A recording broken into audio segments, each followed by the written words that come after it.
दोस्तों, dream liner AI-171 12 जून 2025 को उड़ान भरने के चंद सेकंड बाद आग के कोयले में तब्दील हो गया और इस ड्रीम लाइनर ने सैकड़ों लोगों के ड्रीम को राख में बदल दिया।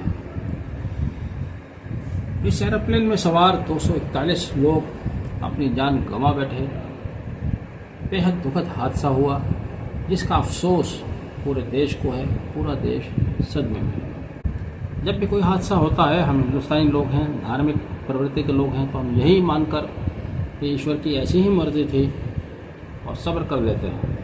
लेकिन जब भी कोई हादसा होता है वो हमें कोई ना कोई सीख ज़रूर देकर जाता है। ऐसी कुछ सीख ये ड्रीम लाइनर दे गया है। पहला सबक जो इस हादसे से हमें मिलता है वो यही है कि ईश्वर सर्वशक्तिमान है। मिसाल है, जाको राखे साइयाँ मार सके ना कोई। जी हाँ, ड्रीम लाइनर्स में एकमात्र बचे यात्री जिसको मिरेकल कहा जा सकता है, और मिरेकल से तो कम ये है ही नहीं, मिरेकल ही है, जहाँ 241 लोगों को सोचने का मौका नहीं मिला।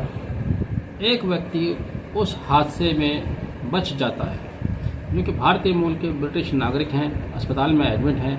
उन्होंने मीडिया के विभिन्न चैनलों को दिए अपने इंटरव्यू में कहा है कि उन्हें खुद नहीं पता कि वह कैसे बच गए। पहले तो बताया जा रहा था कि वो इमरजेंसी एग्जिट विंडो से कूदे। तब एक सवाल ये था मेरे जहन में कि अगर वो कूदे, जिन्होंने वो विंडो खोली थी, वो या उनके बाद कोई और क्यों नहीं कूद पाए, वो अकेले ही क्यों कूद पाए। लेकिन अब उस व्यक्ति ने खुद ये बताया है कि उसे खुद नहीं पता कि मैं कैसे बचा। जब मैं उठ के चला हूँ मलबे से, तब मुझे पता चला कि मैं जिंदा हूँ। दूसरा सबक जो इस घटना से हमें मिलता है वो यह मिलता है, कभी कभी छोटा नुकसान बड़े नुकसान को बचा लेता है। ऐसा ही मामला आया 30 साल की भूमि चौहान के साथ। भूमि चौहान, जिन्हें अहमदाबाद से लंदन के लिए इस फ्लाइट को पकड़ना था, ट्रैफिक जैम में फंसकर उनकी फ़्लाइट मिस हो जाती है। और आप समझ सकते हैं, जब कोई फ़्लाइट मिस हो जाए या किसी की बस छूट जाए, ट्रेन छूट जाए, तो उसकी मानसिक दशा क्या होती है। वो अपने आप को कोसता है, ट्रैफिक को कोसता है, जो कारण सबको वो एक बार रिकॉल कर लेगा कि जिसकी वजह से उसको देर हुई, उसको सबको बुरा समझता है कि उसकी वजह से वो देर हो गई।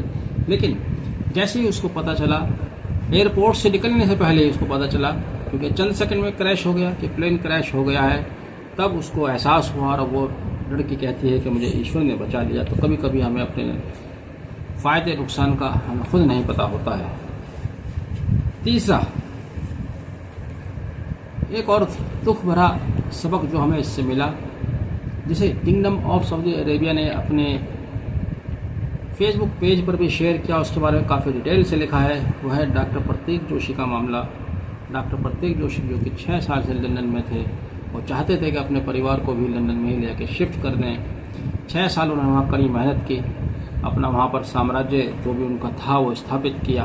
और उनकी वाइफ डॉक्टर कोमी व्यास, जो खुद एक यहाँ पर डॉक्टर थी, उन्होंने एक दिन पहले ही अपनी जॉब से रिजाइन दिया, 3 बच्चों को साथ लेकर इस प्लेन में रवाना हुए। लेकिन उनके नसीब में लंदन नहीं था, उनके नसीब में वहाँ बसना नहीं था। तो ईश्वर जिसको जहाँ देता है बस वहीं देता है। हम लाख कितनी कोशिश कर लें, हमें वो चीज़ नहीं मिल पाती जिसकी हम तमन्ना करते हैं। चौथी, एक और सबसे बड़ी जो लेसन हमें इस घटना से मिलता है, सबसे बड़ा लेसन जो हमें इस घटना से मिलता है वो ये कि घटना चाहे कैसी भी घटे, कितनी भी छोटी कितनी बड़ी घटना घट जाए, हम फिर वहीं आते हैं, धार्मिक व्यक्ति हैं, हर बात को ईश्वर की मर्जी मानकर सब्र कर लेते हैं। लेकिन उस घटना के पीछे कहीं ना कोई लापरवाही ज़रूर होती है। ऐसा ही ड्रीम लाइनर के साथ भी हुआ। जांच होगी, बाकी तो डिटेल तब आएगी। लेकिन जिस तरह का एक वीडियो वायरल हो रहा है, एक और व्यक्ति थे जिन्होंने दिल्ली से अहमदाबाद तक का सफ़र किया, आकाश वत्स से उन्होंने वीडियो वायरल किया।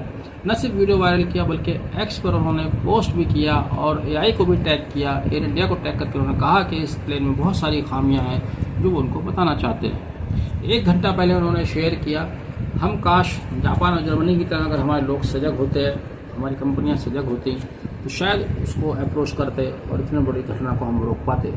लेकिन ना तो हमने उस वीडियो के ऊपर, ना ही उसके ट्वीट के ऊपर ध्यान दिया, और ना ही उसमें प्लेन में जो पहले से खामियां थी उसको भी कहीं ना कहीं नज़रअंदाज किया गया, जिसकी वजह से इतनी इतना बड़ा हादसा हो गया। एक और सबक जो इस घटना ने हमें दिया, सबसे बड़ा और सबसे ज़्यादा क्रूर सबक वो ये है कि पूरी दुनिया एक बाज़ार है और हम इंसान इस बाज़ार में बिकने वाला सामान है, महज एक बिकने वाला सामान, इससे ज़्यादा कुछ भी नहीं। ड्रीम लाइनर हादसे के बाद से जितने मीडिया चैनल चल रहे हैं, आप अगर उनके व्यवहार को ऑब्जर्व करें तो उनका व्यवहार सिर्फ इस तरह का दिखाई देता है कि हर चैनल अपने अपने वीडियो को ज़्यादा से ज़्यादा बेचना चाहता है, अपने अपने न्यूज़ को ज़्यादा से ज़्यादा बेचना चाहता है।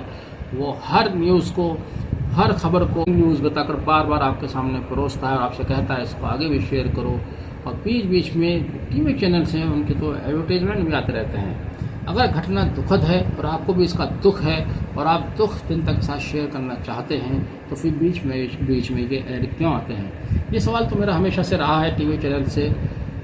हालांकि आप जवाब देंगे कि हमारा खर्चा इन्हीं से चलता है, लेकिन अगर 1 घंटे के लिए, 1 दिन के लिए, कुछ पल के लिए आप एडवर्टाइजमेंट रोक दें तो आपका खर्चा ख़त्म नहीं होता, बल्कि आप देखेंगे ये जब कोई ऐसी हृदय विदारक घटना होती है तो उस घटना की खबर कम और एडवर्टाइजमेंट ज़्यादा आते हैं, जिससे निष्कर्ष ये निकलता है कि हम इस दुनिया के लिए सिर्फ इस दुनिया के बाज़ारों में बिकने वाले सामान की तरह हैं, इससे ज़्यादा हमारी हैसियत कोई नहीं। बहरहाल जिन लोगों ने अपनी ज़िंदगी इस घटना में गंवाई है, ईश्वर उनकी आत्मा को शांति दे, उनको